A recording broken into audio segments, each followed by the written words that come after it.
سلام. سلام. چه خبر؟ خوبی؟ قربانت. نمیخوای خودت معرفی کنی؟ مالی. منم امیرم. حست نسبت به شهرت چیه؟ مست شهرت شدم تو این یک هفته اخیر. از اپیزود قبلی تا الان حدودا یک هفته میگذره. اصلا نمیدونم درک میکنی یا نه، ولی شهرت واقعا چیز عجیب غریبیه. حالا نمیدونم اون 100 تا مال تو هم هست یا نه، ولی 100 تای من که واقعی بود، حسش کردم. آره واقعا حس خوبه. من فقط منتظرم یکی من تو خیابون بشناسم. ولی خب نمیدونم چطور بدون یکی صورتمو دیده باشن میخوام بشناسم، ولی منتظر بودم. نکته بعد این بود که کامنت نداشتیم. کامنت داشتیم؟ نه. نکته بعدش همین. خیلی دوست دارم کامنت بخوریم. دوست دارم برم تو جدل. نقطه قوتم تو کامنت ها حس میکنم. کامنت بذاری؟ آره خیلی نیاز دارم به کامنت. خب آخه بهتره، چون دیگران بهمون بگن ایرادات چیه بهتره تا خودمون بفهمیم. یعنی اونا چیزی میبینن که ما نمیبینیم. آره الان واقعا درگیر اینم چی خوبه چی بده. خب بگذاریم. از این هفته گذشته چطور بود؟ هفته خوبی بود. برای دومین هفته متوالی 69 امتیاز گرفتم بدون هیچ چیپ خاصی. تیم خودم 69 امتیاز گرفت، ولی خب مهاجما عملکرد ناامید کننده ای داشتن. اگه مهاجما یه مقدار عملکرد بهتری داشتن قطعا امتیازم از این هم میرفت بالاتر. متاسفانه هر سه بلنگ کردن. ماتتا 2 امتیاز، ولتمال 2 امتیاز، هالند هم امتیاز خالصش 2 بود، ولی چون کاپیتانش کرده بودم 4 گرفت. بیشتر هفته رو مدیون گزینه‌های دفاعی و البته برونو فرناندز هم. برونو فرناندز 18 امتیاز گرفت برام، خیلی خوب بود. اصلا کشون بالا منو. اوریج که 49 شد، من با فاصله 20 امتیاز بالاتر اوریج قرار گرفتم تو هفته. ولی خب گزینه‌های دفاعی من خیلی پوینت خوبی آوردن. البته یه خوششانسی هم من داشتم این هفته. مارکوس سنسی و دی کویپر که از برایتون آوردمش این هفته، هر دو 8 امتیاز گرفتم. ولی خب مارک گی هم 8 امتیاز گرفت. مکسیم استیو بنلی که اومد به جای هاروی بارنز رو من فیکس کرده بودم، ولی خب بازی نکرد. استیو اومد 3 امتیاز گرفت. پتروویچ هم بعد از سالها بالاخره طلسمو شکوند، یه ریترن به ما داد، 7 امتیاز گرفت. پس به طور کلی راضی بودی؟ آره میتونست بهتر هم باشه، ولی خب 69 هم باز خوبه. هفته در کل خوبی بود. تو چطور؟ برای من هفته یه خورده ناامید کننده ای بود، چون 3 تا مهاجمان بلنگ کردن. به غیر از اون دروازه‌بانم خیلی وقت کلین شیت نکرده.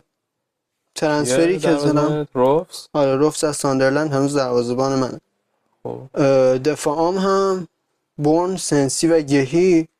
بورن و گهی و سنسی این هفته استثناء خوب بود.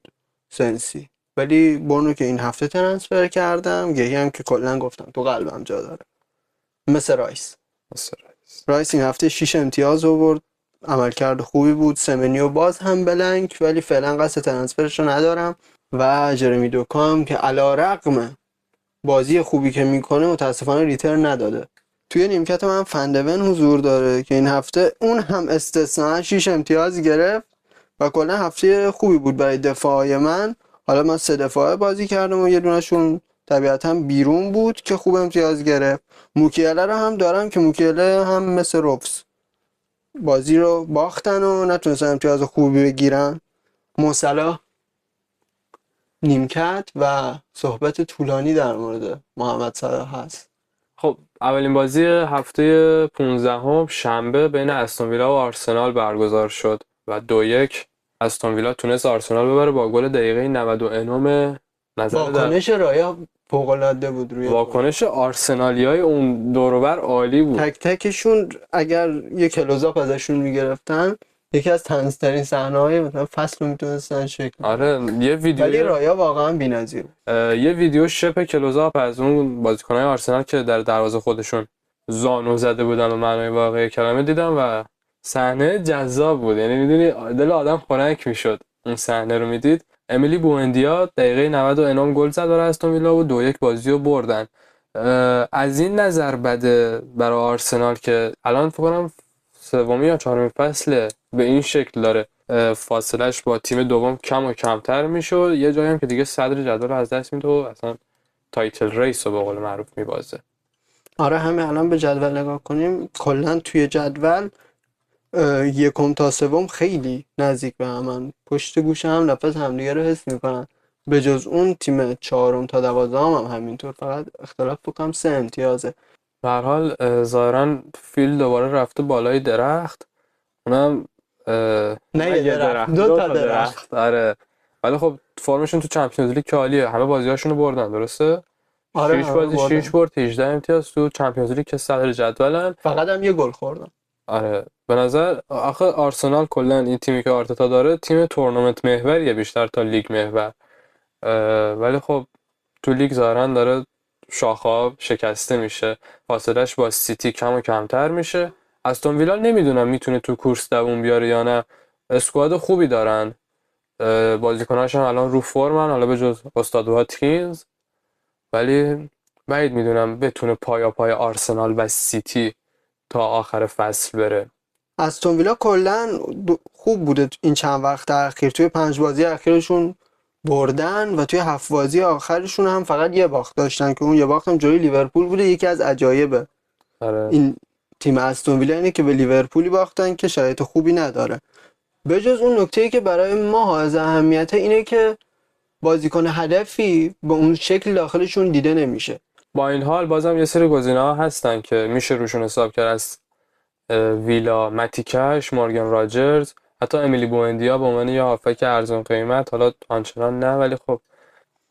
بریم سراغ بازی نه چندان جذاب بعدی بین برنموث و چلسی که 0-0 شد.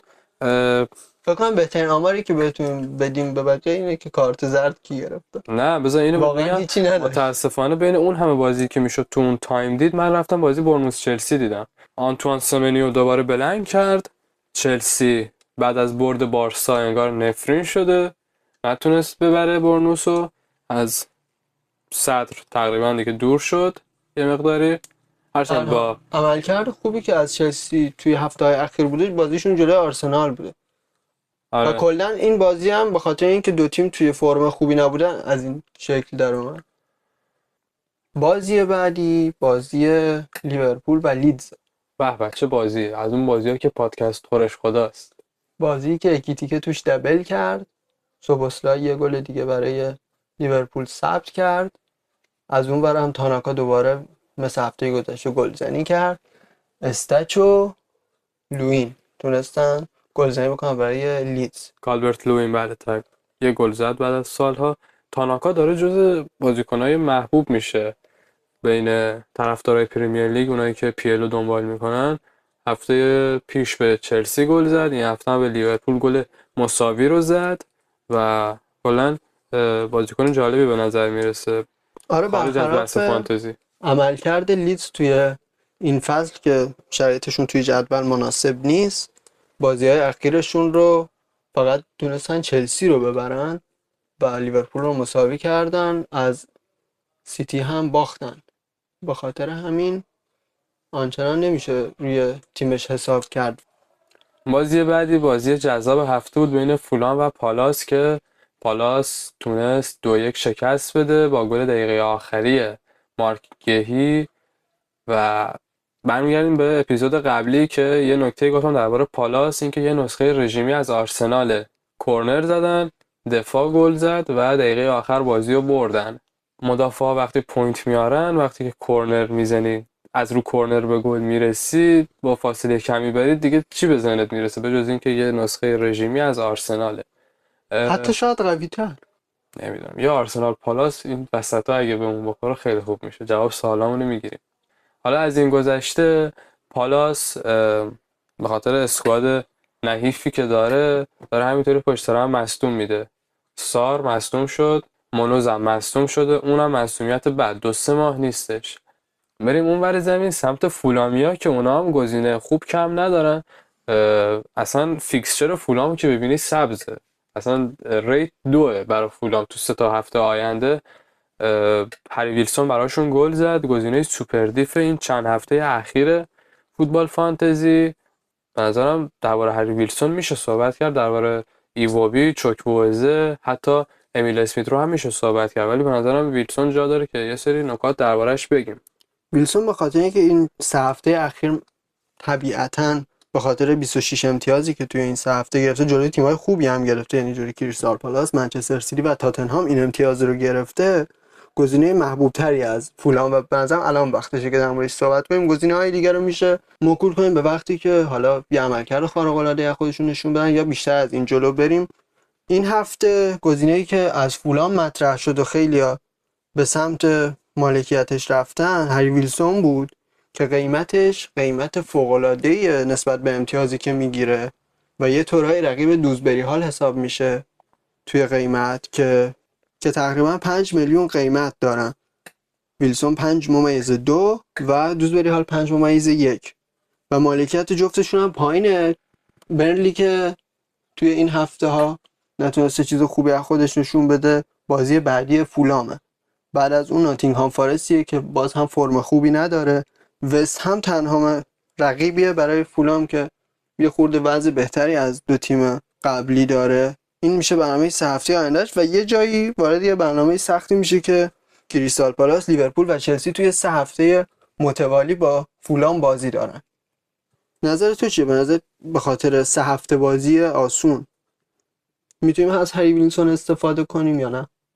با توجه به پستی که داره تو فولان بازی میکنه، با توجه به فیکسچری که داره، با توجه به بازیکنهای کناریش، به نظرم ویلسون حتی گزینه بلند مدت هم میشه روش حساب کرد، چون قیمت خیلی مناسبی هم داره. همه ما یه گزینه‌ای داریم در حد حالا 2 تا نهایتاً که قیمتشون بین 5 تا 6 میلیونه. مثلا من خودم تو این بازه قیمتی تیجانی ریندرز رو آورده بودم، بعد ترانسفرش کردم، کایسدو رو آوردم، هر دو هولوش 5.5 تا 6 قیمت داشتن. خب اگر این گزینه‌ها رو خوب انتخاب کنیم، یعنی میدونی خب مثلا یه سری گزینه‌ها میاریم مثل هالند، مثل سمنیو، مثل فودن، اینا پوینتشون رو میارن، گزینه خوبن، نمیتونن تفاوت ایجاد کنن برای ما.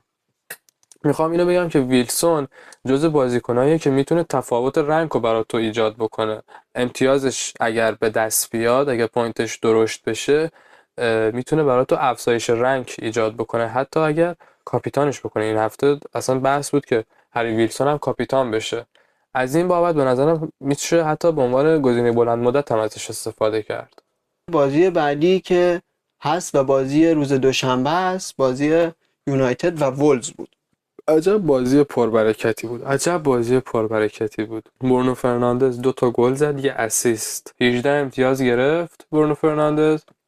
اما اتفاق مهم هفته اصلا خارج از بحث فانتزی و زمین بازی و این چیزا بود، تو مدیا و رسانه و مصاحبه و اینا اتفاق افتاد.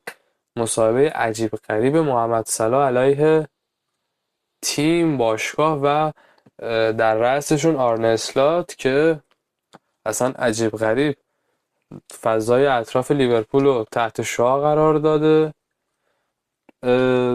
نقطه نظرها درباره صلاح و مصاحبه و حرفایی که زد زیاد بود.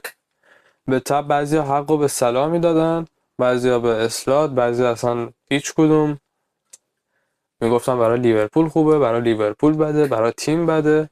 اینا زیاد بود. حالا اگر خودم بخوام بگم که حق با آرنه اسلات، طبعا تو حالا هر کی که باشی، بخوای محمد صلاح هم باشی، بازم خب واقعا عملکرد ضعیفی داشت تو این فصل. واقعا سایه‌ای بود از صلاحی که ما تو این چند فصل اخیر دیدیم و حداقل هم جاش اینجا نبود که مصاحبه کنه. اونم وقتی که لیورپول کم کم داشت برمیگشت، حالا درسته خیلی کند، حتی دیشب پریشب هم که با اینتر بازی کردن و بردن هم باز نمایش چندان جذابی نداشتن، ولی خب جلوی اون لیدزه داشت خوب بازی میکرد، 2-0 هم افتاد جلو. ولی خب حالا کامبک خوردن، بازی در نهایت 3-3 شد. یه گل بعد در دقیقه آخر از روی کورنر خوردن و انگار منتظر بود که اون گل زده بشه و بیاد این مصاحبه رو انجام بده. فکر کنم اگه لیورپول بازی رو میبرد این مصاحبه رو نمیکرد محمد صلاح. به طور کلی من هیچ وقت حق رو به بازیکن نمیدم، مخصوصا بازیکنی که عملکردش تنها دلیلی بوده که نیمکت نشین شده.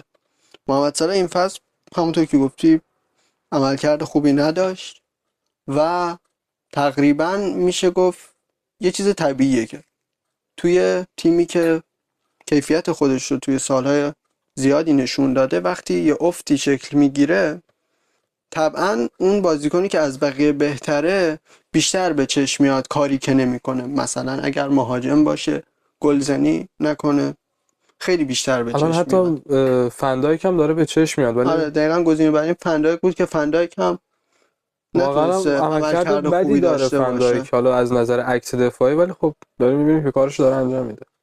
آره ولی تفاوتی که بین فندایک که کاپیتان تیمه و صلاح هست اینه که هممون قبول داریم که صلاح یکی از بهترین بازیکنهای تاریخ لیورپوله. اگر از بعد آمار بخوایم بهش نگاه کنیم همچین چیزی به همون ثابت میشه. اگر از بعد حتی جزو بازی بخوایم بهترینای نگاش لیگه. کنیم باز هم به همون ثابت میشه. اما از اونجا که گفتم هیچ وقت حقو به بازیکن نمیدم، اینه که تیم هر چقدر هم توی افت باشه، این صحبت ها هر جایی شکل بگیره باعث میشه که اون دایره‌ای که دور باشگاه شکل گرفته که تشکیل شده از کلی فشار از طریق رسانه ها و فشار از طریق کارشناسایی که کار میکنن، روزنامه ها، مجلات و بزرگتر بشه و به جای برسه که درون باشگاه مشکلای شکل میگیره که حالا باعث نیمکت نشینی میشه برای یکی مثل صلاح. چیزی که هست صلاح اگر خود فردش رو بخواد در نظر بگیره بله کار درستی کرد، اما تیم همیشه اولویت داره نسبت به بازیکن.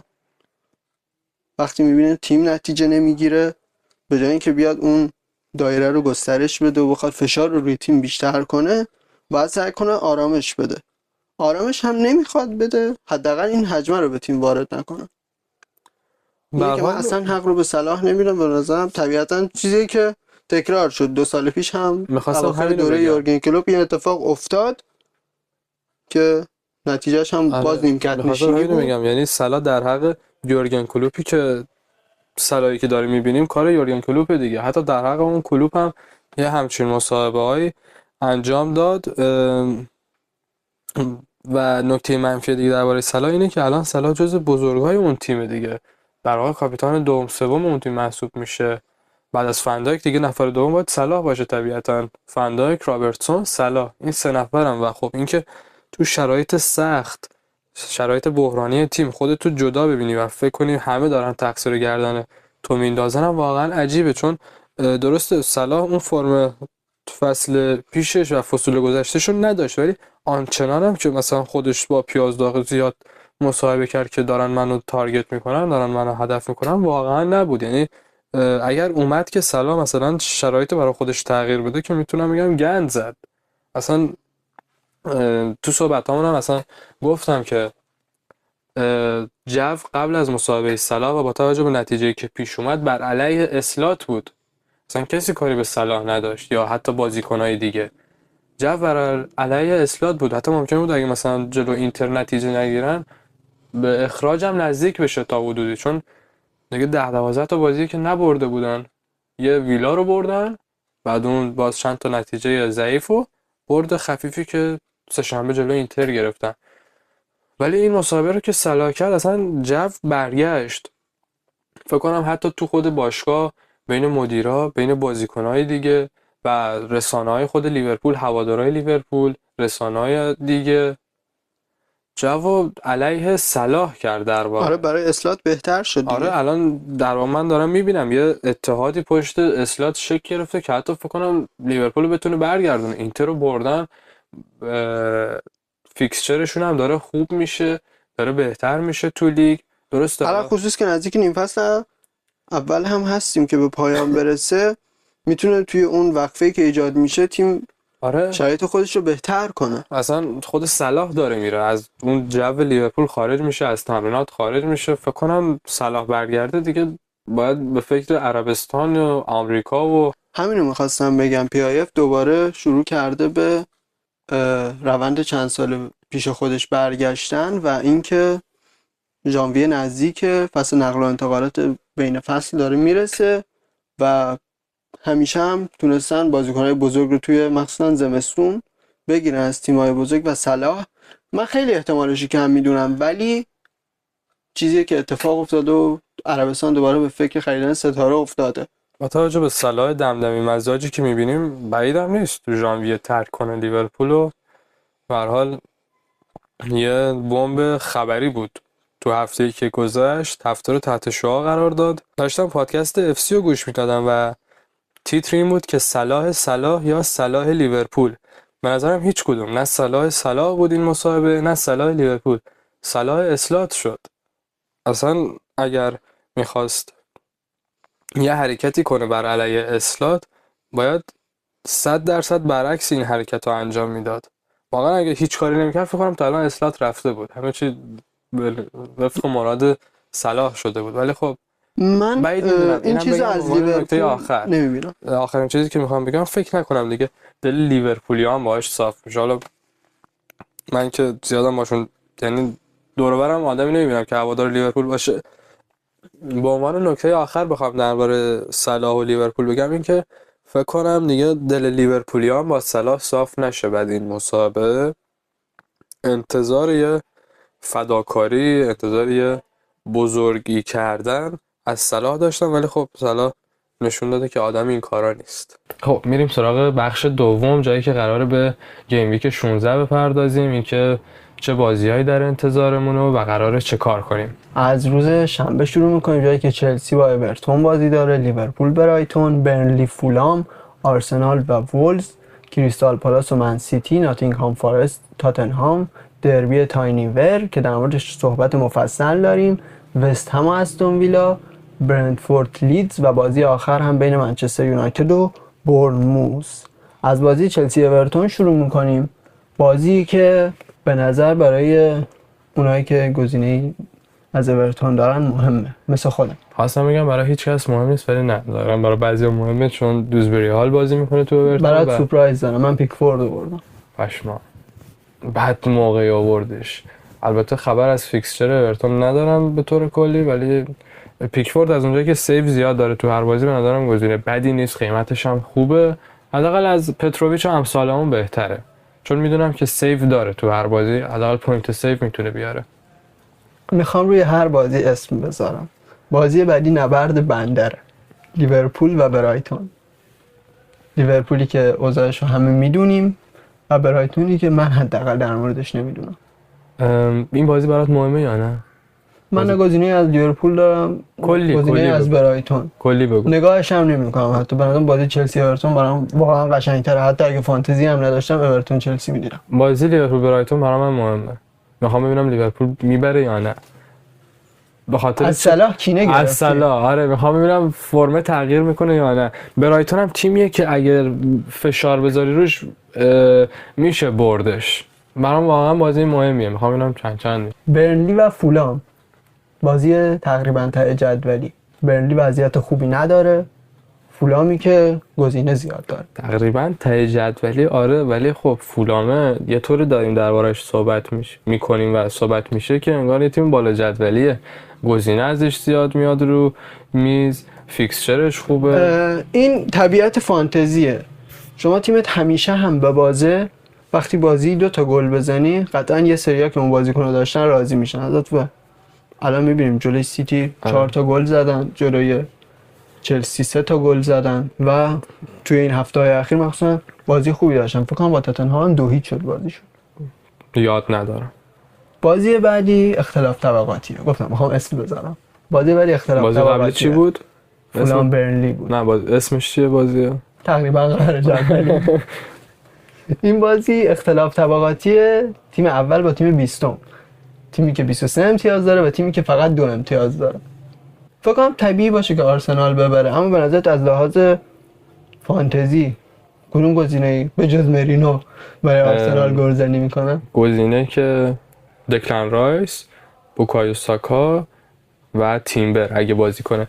درباره این بازی میتونم بگم میتونه یا هفته رو برای اکثر پلیرها فوق‌العاده کنه یا میتونه هفته رو برای همه خراب کنه، چون یکی از دلایلی که برای این هفته دارن درباره فری هیت صحبت میکنن همین بازی آرسنال وولز و بازی فولان برنلی.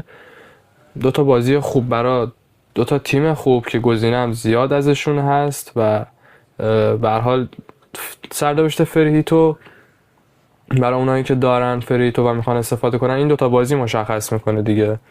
بازی خاص دیگه ای نیست که بخواد فریتو مشخص کنه، حالا به جز ویلا وستم اونم تا حدودی، ولی خب دیگه این دوتا بازیه که میشه رو گزینه هاشون برای فریت حساب کرد. و آرسنال وولفز این وایب اینو میده که یا هفته رو خراب میکنه یا هفته رو بی‌نظیر میکنه. امیدوارم که رایس ریترن بده دیگه، بقیه‌اش مهم نیست. بازی بعدی که روز یکشنبه برگزار میشه، اولین بازی روز یکشنبه منچستر سیتی پالاس هست. بازی که فقط و فقط برای سیتی این معنی میده که به رتبه اول نزدیک‌تر بشه و فاصلهش بیشتر نشه، مثلا اینکه بازی خیلی سختی به نظر میرسه داشته باشن با پالاسی که اومده تا با وجود مسئولیت‌هایی که داره از این بازی امتیاز بگیره. قطعا هیچ کس دوست نداره تو مقطع کنونی با پالاس بازی کنه. موافقی؟ پالاس امسال کلا خوب نشون داده ولی لغزش هایی داشتن که امتیاز از دست بدن. آره اون که اصلا میگیم که دربارش صحبت کردیم به خاطر فرمشونه. گلازنر قبل از بازیشون تو اروپا گفته که ما احتمالاً 11 تا تغییر داشته باشیم.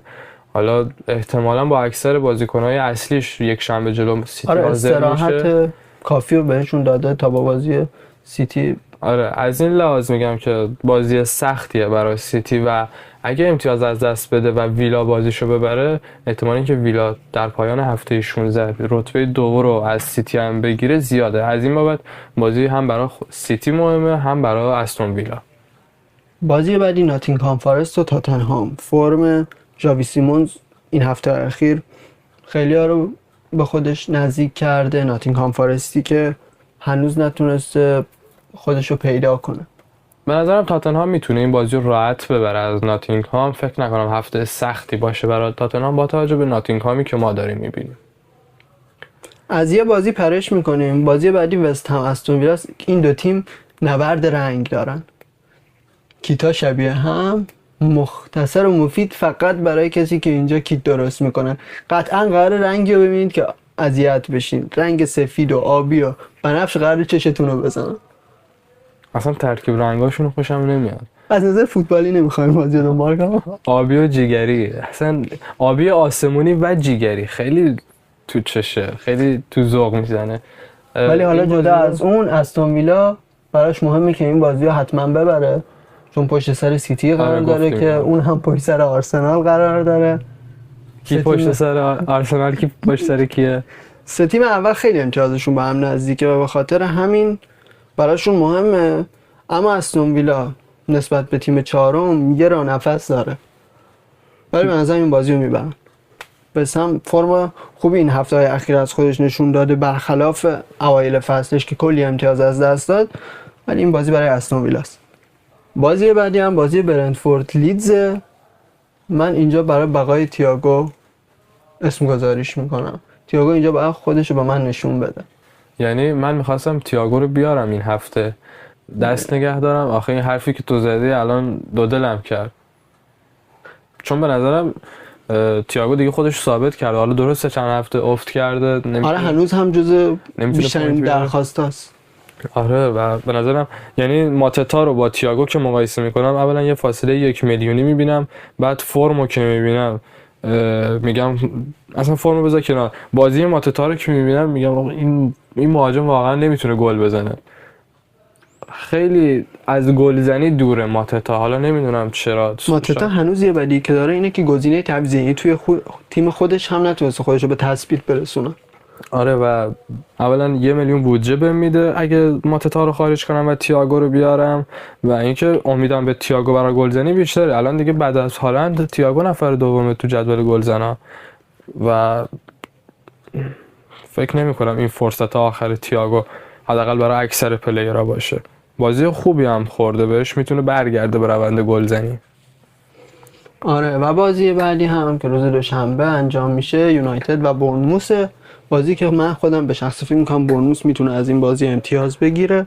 یونایتد با بردن ولز نتونست خودشو به بقیه ثابت کنه، یعنی با بردن ولز فکر نکنم کردیت خاصی به هیچ تیمی اضافه بشه. ولی خب منچستر نیاز داره به بردن، حالا میخواد وولفز باشه، میخواد بورنموث باشه، میخواد هر تیمی باشه. از اونجایی که منچستر در هفته 1 بار بازی میکنه، حالا میگن که تقویم لیگ جوری باشه که در هفته 2 تا بازی کنن، میتونه بورنموث رو شکست بده. نیاز دارن به شکست دادن بورنموث. فرم بورنموث طوریه که میتونن منچستر یونایتد شکستشون بدن. تقریبا فرم منچستر هم فرم خوبی شده، چون برونو داره اون چیزی که آماریم ازش میخواد و اجرا میکنه، امبامو داره به تیم کمک میکنه، کنیا برگشته، اون وینگ بک ها که تو سیستم آماریم خیلی مهمن دارن به تیم کمک میکنن. دالو گل زد، خوب تو موقعیت قرار میگیره. همون دقایق اول اصلا دالو میتونه گل زنی کنه، ولی خب تک به تک رو از دست داد.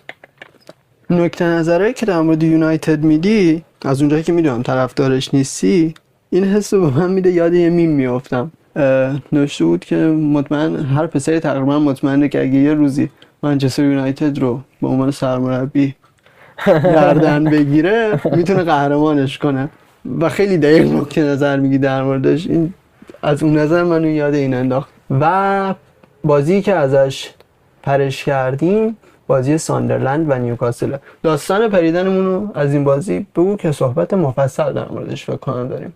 خب چرا این بازی مهمه؟ چون که ما فانتزی بازی میکنیم. حالا چرا نیوکاسل مهمه؟ چون که اکثر پلیرها از نیوکاسل گزینه دارن. خود من یه دونه دارم، ورتماد است، ولی احتمالاً قبل از ددلاین گیم ویک 16 یکی دو تا بارنز رو نداری؟ آره اونم هست، حالا زیاد حساب نیست. بارنز گزینه از نیوکاسل خودت هم 3 تا داری کامل گزینات. منم احتمالاً قبل از ددلاین یکی دو تا دیگه بازیکن اضافه کنم از نیوکاسل و تیمیه که گزینه‌اش زیاد دارن پلیرها و این هفته باید تو دربی تاینیور جلوی ساندرلند بازی کنن. حالا چرا این بازی برای فانتزی بازار مهم میشه؟ چون که ساندرلندیا حاضرن نیوکاسل رو ببرن ولی در پایان فصل سقوط کنن. از این بابت ساندرلندی ها کلا کار به این ندارم که این فصل تیم خوبی بودن، فرم خوبی هم دارن، میان که بهترین نمایششون رو جلوی نیوکاسل داشته باشن و احتمال پوینت گرفتن مهاجمای نیوکاسل پایین میاد، احتمال کلین شیتشون پایین میاد. احتمالش به خودی خود پایین هست که ولتماده بزنه، چون پنالتی ها رو که ازش میگیرن ایستگاهی که نمیزنه، کله هم قربونش برم نمیزنه. کلا آره ولتماده پایینه، ولی هم پایینه با توجه به اینکه با ساندرلند بازی دارن. حالا جدا از ولتماده احتمال گلزنی ساندرلند هم زیاده چون بازی خونگیه و خب میان با فشار بالا بازی کنن. چرا این همه ما داریم روش مانور میدیم اینه که 2-3 روز پیش فهمیدیم مثلا این بازی یه دربیه، یه اسم داره، تاینیور اسمشه، خود اسمه یه فلسفه پشتشه. مثل همه دربی‌ها یه سری مشکلات بین 2 تا گروه از مردمه. بازی جذابی شد برای ما. یعنی آره من خودم واقعا امیدوارم روز یکشنبه دانشگاه تعطیل بشه ببینمش، چون کلاس بدی هم خورده. آره. حتی سر کلاس هم نمیشه دیدش. آره شانس ما خورد به یک شنبه‌ای که 1 ماه تعطیله. حالا باید ببینیم چی میشه. ولی در مورد خوبه این یک بازی شنبه نه من باید بیام سر کار. بگی چی بگو؟ اگه تعطیل شد نمیتونم ببینم. سر کار؟ سر کار میشه. امیدوارم مودمو شارژ کنن. ولی یه سری نکات در مورد این بازی هست. از اونجایی که بهم گفتی که یه همچین دربی وجود داره و منم خیلی کنجکاوم توی این چیزا، یه سری چیزایی در مورد این دربی فهمیدم. این 2 تا شهرهای ساندرلند و نیوکاسل کنار همدیگن با اختلاف تقریبا 20 کیلومتری و طبیعتاً این نزدیکیشون باعث شده که یه سری اختلافات فرهنگی، سیاسی، مشکلات اقتصادی داخلش وجود داشته باشه که یه همچین دربی حیثیتی تقریبا شکل بگیره. به تاریخچه بازی‌ها که نگاه کنیم، این 2 تیم که با هم گفتیم مشکل داشتن و تقریبا هیچ کدوم نسبت به اون یکی برتری نداره. توی تاریخچه بازی‌ها تقریبا 100 تا بازی انجام شده که تعداد بردهای نیوکاسل فقط یه دونه بالاتر از ساندرلند. فکر کنم 54 تا برد برای نیوکاسل، 53 تا برد هم برای ساندرلند. توی 10 بازی آخری که انجام دادن این 2 تیم، با توجه به اینکه یه دوره ساندرلند از لیگ برتر دور بود و توی چمپیونشیپ بازی میکرد، اینه که توی 10 بازی گذشته نیوکاسل فقط 2 بار تونسته ساندرلند رو ببره، 2 بار باهاش مساوی کرده و 6 بار ساندرلند تونسته نیوکاسل رو مغلوب کنه. به دور از این 10 تا بازی، توی آخرین بازیشون که پارسال توی اف ای کاپ بوده 3-0 تونسته نیوکاسل یه برد خوب کسب کنه، اما بازی قبلیشون که توی چارچوب پریمیر لیگ باشه برمیگرده به سال 2016. میدونی فصل پیش کیا گل زدن برای نیوکاسل؟ آیزاک یادمه اوکی. و بالارد اگه اشتباه نکنم. من پنالتی آیزاک رو یادمه، اون پنالتیش واقعا خوب بود، به خاطر همین یادمه. اوکی. داشتم میگفتم بازی قبلی که این دو تیم با هم داشتن در چارچوب پریمیر لیگ سال 2016 بوده که خیلی بازی جذابی بوده، از این نظر که توی سال 2016 نیوکاسل سقوط میکنه و توی دو بازی که با ساندرلند داره فقط یک امتیاز میتونه بگیره، یه باخت و یه مساوی داشته توی بازی رفت و برگشت و ساندرلند فقط با اختلاف 2 امتیاز تونسته توی لیگ باقی بمونه. نیوکاسل رتبه 18 هم و ساندرلند رتبه 17 هم. یعنی تو آخرین فصلی که همزمان تو لیگ حضور داشتن یه جور رقیب مستقیم هم دیگه برای بقا بودن. آره و این خیلی تاثیر داشت که ساندرلند، حالا دقیق یادم نیست که نمیدونم چه هفته‌ای بازی داشتن، ولی اگر هفته هم جز هفته‌های آخری باشه این کینه از اون سال قطعا توی دل طرفدارای نیوکاسل مونده و خیلی چیز جالبی میشه. توی 8-9 سال هم که فاصله افتاده قطعا شعله ورتر شده. و یه تاریخچه بریم عقب‌تر در موردش صحبت کنیم. بزرگترین برد داخل این دربی رو ساندرلند داشته، با نتیجه 9-1 تونسته نیوکاسل رو ببره. نکته‌ای که توی اون بازی وجود داره خود به خود آدم پشمیریزونه، کلا آدم یه طوری حال هوای دیگه و یه هیجانی در مورد این بازی بهش میده. بازی تا نیمه اول 1-1 بوده و نیمه دوم بازی 9-1 میشه، یعنی 8 گل توی یه نیمه. اما طبق گزارش‌هایی که از اون دوره هست این بازی مال سال 1908 و گزارش دقیقی نمی‌دونم، گزارش‌های مردمی که بوده میگن تنها توی 28 دقیقه تونسته ساندرلند 8 گل بزنه. یه فروپاشی لحظه‌ای داخل نیوکاسل شکل گرفته و تونستن 8 گل بخورن. خیلی سخته. یعنی تقریبا هر 4 دقیقه یه گل خوردن. آره و نکته بعدی، این بازی توی سنت جیمز پارک بوده. توی خونه خودشون و این بزرگترین برد یک میهمان جلوی میزبانه توی یه بازی داخل تاریخ پریمیر لیگ. این بازی واقعا برای من جذابه. مشخصی که رفتی شوخ زدی. این بازی واقعا برای من جذاب. ممنونم که بهم معرفیش کردی. تعداد غیبتامو نمیدونم ولی مطمئنم این بازی امکان داره که نرم سر کلاس. فکر کنم بعضی هوادارهای ساندرلند و نیوکاسل هم تا این حد وارد نباشن به موضوعات. میگم من چیزی که کنجکاوم کنه الان شاید یه سری چیزاش هم یادم رفته. یه سوال، چرا اسم دربی تاینیوره؟ اینو یادم رفته بود. توی نیوکاسل یه رودخونه وجود داره به اسم ریورتاین و توی حاشیه شهر ساندرلند یه رودخونه وجود داره به اسم ور. تقریبا میشه فهمید که این دوتا با هم ترکیب شدن و شده دربی تاینیور. اما به خاطر وقت کمی که داریم خیلی دوست داشتم بیشتر در مورد این بازی صحبت کنم. بریم سر تیم‌های خودمون. این هفته 5 تا ترنسفر به همه مربی‌ها هدیه داده شد. به من که هدیه الهی بود. اصلا وضع خوبی نداشتم، امتیازهای پایین، زیر اوریج. 2 هفته است که بهتر شدم. اما این 3 تا ترنسفری که من این هفته زدم و احتمالاً 2 ترنسفری که برام موندن هم خرج کنم، با وجود اینکه وایلدو دارم، هفته پیشم گفتم احتمال داره که وایلدم رو بخوام برای آخر نیم فصل اول بذارم، احتمال داره که این دوتا هم الان خرج کنم. ترنسفرهایی که من این هفته انجام دادم، فودن رو از سیتی آوردم و چیزی که شاید برات عجیب باشه، 2 مورد و 2 گزینه مهم از اورتون. خیلی زیاده 2 تا گزینه از اورتون، واقعا زیاده. تارکوفسکی گزینه به صرفه اقتصادی و پیکفورد. تارکوفسکی قیمتش چقدره؟ دقیق یادم نیست، الان یه چک بکنم. قیمتی که داره 5.4. من نظرم به صرفه تر از تارکوفسکی هم پیدا میشه. فیکسچر رو روی صفحه میبینیم با تشکر از حسین. گزینه به صرفه تر از تارکوفسکی هست متیکش. حتی حالا متیکش خیلی به صرفه است، 4.8 قیمتش. تو استون ویلا بازی میکنه، مدافع کناریه. فیکسچر خوب، فرم خوب، تیم خوب، همه چیز. از اون گذشته گزینه مطمئن تر از تارکوفسکی هم دنبرنه. فکر کنم خودت هم داری دنبرنو. من دنبرن رو دارم. آره میخواستم اونم بگم که باز از تارکوفسکی هم قیمتش پایین تره، هم تیم بهتری بازی میکنه، هم فرم بهتری داره. از ترنسفرات کدوم رو استفاده کردی؟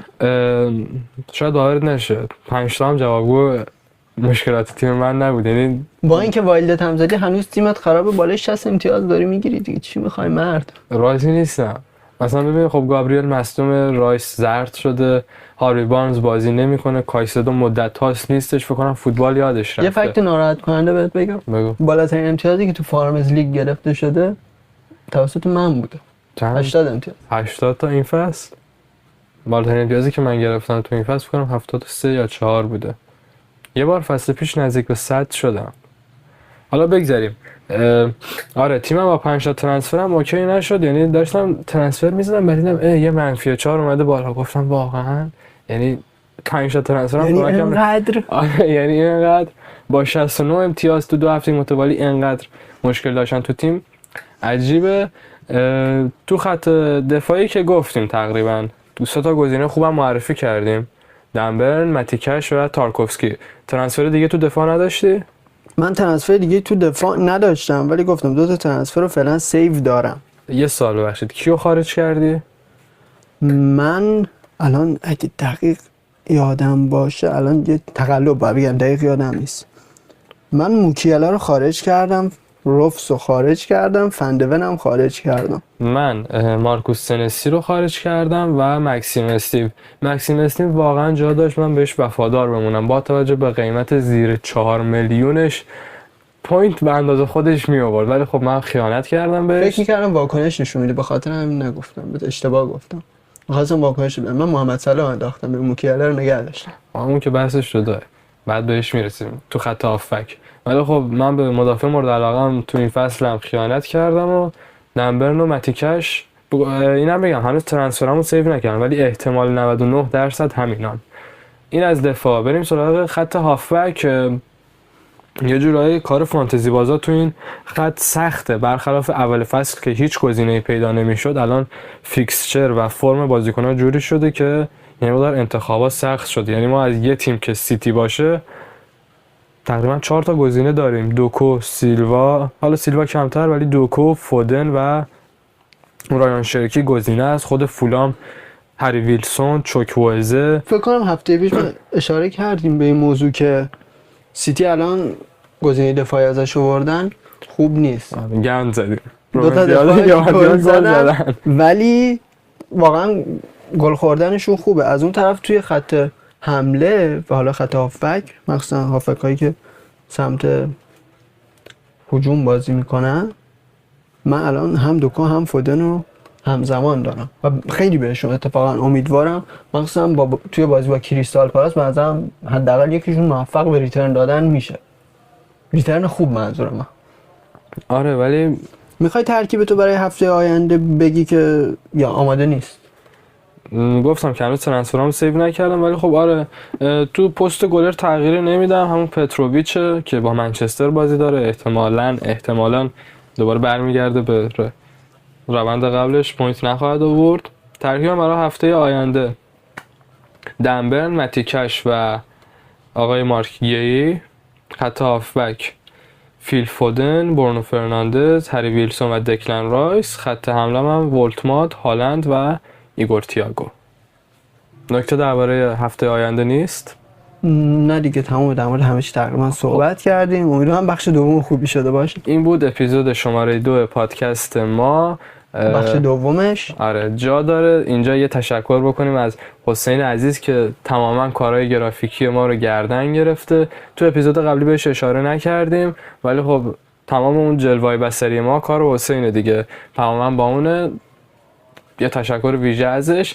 و اینکه اگر حتی 5 دقیقه هم گوش دادید ما رو، یه کامنت بذارید، حتی اگه شده فحش. واقعا نیاز دارم به اینکه با یکی بحث کنم. نه ببینم نظر بقیه اصلا دربارمون چیه. مرسی علی، خسته نباشید. سلامت باشی، خدا نگهدار.